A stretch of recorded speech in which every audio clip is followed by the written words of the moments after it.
నా పెళ్లికి టెంట్ వెళ్ళాడే ఆయన పైసలు వస్తే ఇంటికి వస్తుండే ఇప్పుడు ఏం చేద్దాం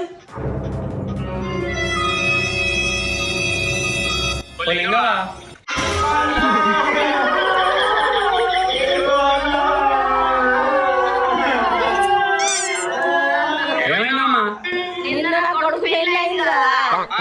పెళ్లికి 10 days కూడా ఉన్నాయా కదా పెళ్ళి లేచిపోయింది మనకు 2 పైసలు ఇట్లనే ఈ టైంలో మనం పైసలు అడిగితే మనం సిప్పు అనుకుని చెప్తారా చెప్పండి ఓంపా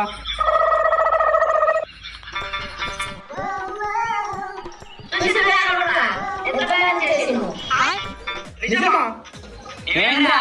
నేను పెళ్లి క్యాటరింగ్ వచ్చి చూడు అదొక నిజమైన పెళ్ళి లేచిపోయింది అట్లే ఉన్నది కాస్త